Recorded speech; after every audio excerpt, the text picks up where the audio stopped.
So, looks like we're taking the train. Which is down here. Oh, whoops. What are you? Where I'm from, a day lasted only a few hours.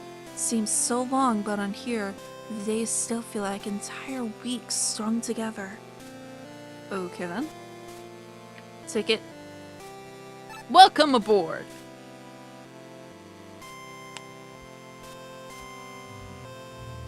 While we're going on this little cruise, I'm gonna drink some my tea.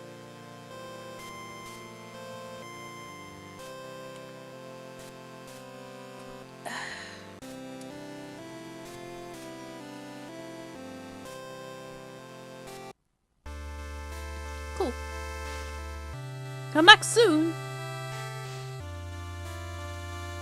I visited my cousin here today from another satellite. I've never seen so many roofs before. Whoa. Tower satellite.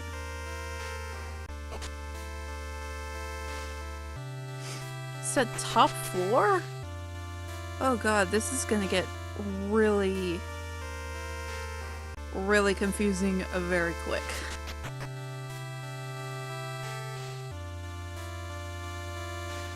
Feeling well, so I brought her some flowers, but now I'm sick and I can't take them to her right now. Sure.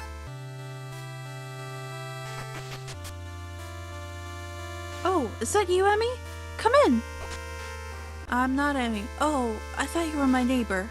She was sick, so she told me to give you these flowers. Oh, a bouquet of roses! They're so pretty. Here, why don't you take one for your troubles? Thank you. A white rose. It's pretty. It kind of looks like you. You're like white flower. Ah, I like white flowers. I hope she feels better soon. She's very sweet. Strange. I guess they'll smell her here. Are they like foxes or something? Even though you don't talk much, you light up when you look at that star. I didn't know robots could do that. Okay. Oh. Star you have there. May I take a look? I'm an expert on space. An expert? Can you teach us how to find more stardust? Is that so? What does that mean? Shh, robot, I'm thinking. I am an expert. He is an expert on noisy thinking. This is a very strange star. I cannot tell how old it is or where it is from. It doesn't look very normal. It has quite a unique composition, I believe. That is my expert analysis. What does composition mean? It is what makes up something. Stars are made out of dead stars. Even we are made from stars. What?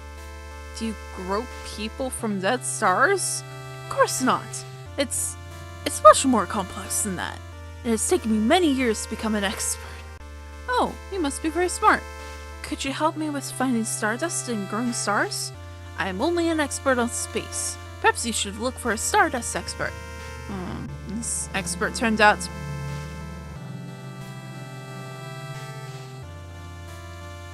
Noisy outside. This expert turned out to be not very useful at all. Even space sloths are more helpful.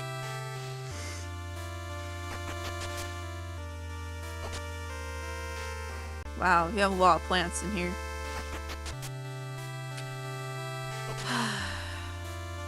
I'm not gonna talk to all of these people. I'm sorry. Wow, there is just a lot. It's locked. Okay. I like sharing stories. Would you like me to read you a story? Oh yes, please. Yes, I'd like that. I have several stories. Which story would you like to hear? I would say let's go from the top to the bottom. Yeah, let's do that. This story is about a child who went to sail the ocean. The ocean? What is that? It's a large body of water, I think. A body? It is a person then. No, it's like a tub, except much larger. Here, there's a picture. Look, there's stars in the sky and water. That is a lot of water. Anyway, here's the child on the boat. The boat traveled for a long, long time through stormy waters and calm, sunny seas. The child landed occasionally, staying only for a few days at a time on islands before taking off again. After a long journey, the boat approached the end of the world. Beyond the advancing horizon, the waters spilled out into the endless space. The young adventurer peered over the edge with great fear, for the ship plunged over the edge of the planet and into the vast darkness. The boat heaved and rocked, carrying on relentlessly by the water as it rushed through the heavens. The young seafarer rowed anxiously to avoid stray debris, narrowly avoiding collision after collision. Finally, the water slowed, and the adventurer gazed over the edge at the stars below. The boat sailed leisurely on the space river through the galaxy far beyond. The young adventurer admired the star-dotted heavens above and below with great satisfaction. This was home at last. The end. That sounds really wonderful. I would like to go to the stars. I would love that too. Okay, what about the mountain? This story is about a child who climbs a mountain. A mountain? It is like a vast stretch of land that reaches high into the sky. Here is a picture. Oh, I see. I don't think that there were many of those around here. There are many of those around here. Ugh. The child lived in a small village at the base of the mountain and often liked to stargaze at night. One day, the youth decided to go to the nearest moon and collect stars. They packed all evening and set out in the morning to climb the mountain. The journey was fairly easy at first. The young adventurer climbed the foothills and began to follow the winding trails up the side of the mountain. By night, however, the path was becoming steep, and at times the child feared falling over the edge. Swallowing fear, they looked to the stars and followed them until finally they reached the top. The child had never seen so far in their life, the vast land stretching far, far away until it was lost in the horizon. Above, a plump moon hung from the sky. From sky, bright and inviting. Climbing a tree, the child jumped with all their might onto the moon. The child was surprised, however, to find another child there already. The child's skin was ghastly white, so it was hard to see them against the moon's light. The ghostly child was reaching up into the sky and plucking stars, and then arranging them in a bright garden that gave the moon's light. The young adventurer admired the bright garden and offered to help. The moon inhabitants accepted, happy to have a friend who appreciated and could share their work. Together, they continued to tend to the moon garden for many years, content to wait for the next generation of celestial gardeners for relief. The end. Ah, a garden, huh? That sounds really cool. Alright, a forest then. This story is about a forest. A forest? What is that? It's a place with lots of trees growing together. Oh, I think I can imagine that. I'm not really sure what that means. Here's a picture. It is so pretty. This forest has trees that grow stars. Oh, it's beautiful. Anyway, in this forest was a small village. People climbed the trees to pluck the ripe People climbed the trees to pluck the ripe stars from the tree branches at night, planting their gardens with these seeds by morning. But one year, a careless traveler dropped a torch in the night, setting the forest ablaze. The villagers escaped, but their home and stars were left to ashes after several days of burning. A child among them, upset by the catastrophe, set out across the scarred landscape alone. For a long time, they only saw the blackened corpses of the trees, twisted in agony. But after a few days, they came to the edge of the burnt ruins, finding a meadow. The meadow turned into short growth, which soon grew into another forest. The young adventurer had never seen such a dark forest before. However, they continued on anxiously.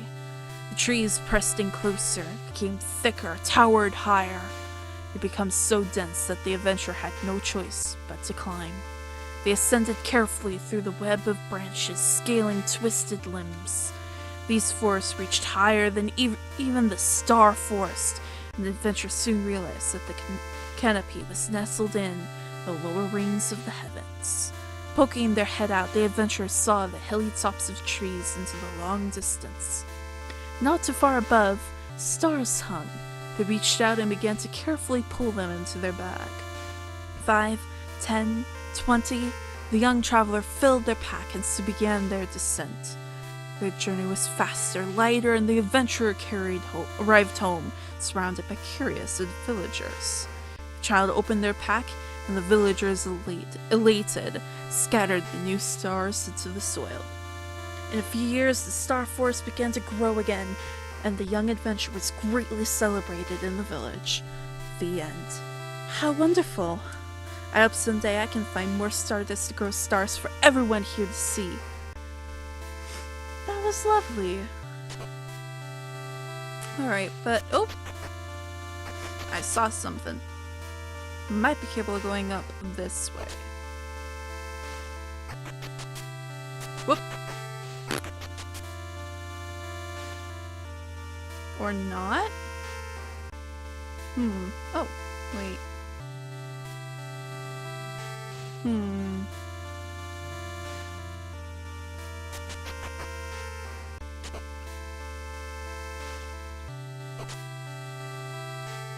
I've never met an egg that's told such funny jokes. Okay then. Can't sleep. I keep wondering what's going to happen. Okay then.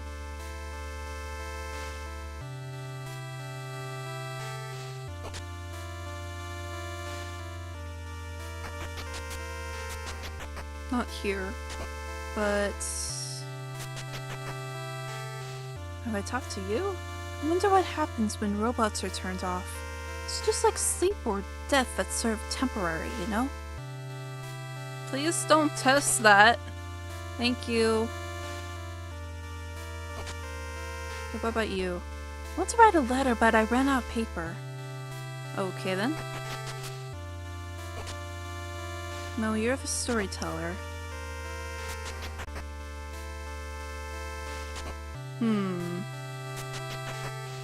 What about you? Lately, my plants have been looking very sad. Okay, then. Green note. I think flowers are growing behind my eyes. Roots are spreading painfully orange. Wonder if I could just pluck their tiny fingers from my... Ugh. No. Simple note. I don't know why you keep apologizing for doing nothing. It's simple, I think. I've never needed you to do anything but be here. Oh, I'm stumped.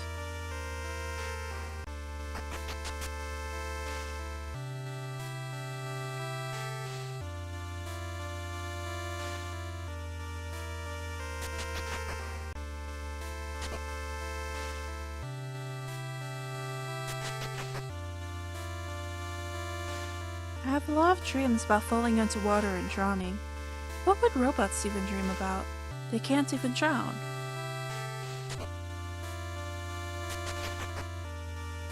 Wait, are you who I'm looking for? Oh no. How come cats can eat the same thing every day and lick their own asses and people think they're cute as fuck but not people? That's a damn good question. Whoops. Petra, Claudia. Oh, hello. I'm naming stars. There's so many that don't have names yet. How sad. I don't want them to be forgotten before they die. Does your star have a name? Let me ask. Do you have a name? A name? A word everyone can call you. You can call me the word. Star. Its name is Star. That's not unique at all. Let's give it another name. It'll be special. Can I give you another name? What do I need it for? It'll make you unique among all the other stars. You're pretty important. Oh, Why don't you choose a name? Me? Yes, I would like that. Let me think. Oh god, I actually get to name the damn thing.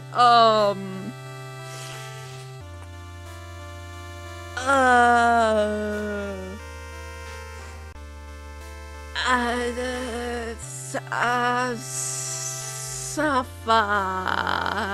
Let me think about it for a moment, please. I think this is good. Crystal. I mean, it seems good. Let's do it. How about Crystal? Yes, thank you. I like how that sounds. Yeah, Crystal. I am the president. President? Of what? Of this satellite. How did you become president? I own a key that can open any door. That sounds useful. How did you get it? It doesn't matter. I am an important president. You should bow to me. I guess I should do what he says. What now? You are pardoned. Pardoned? From what? Death. Oh, good. Good? Aren't you going to ask what I pardoned you for? You have told me I was pardoned from death.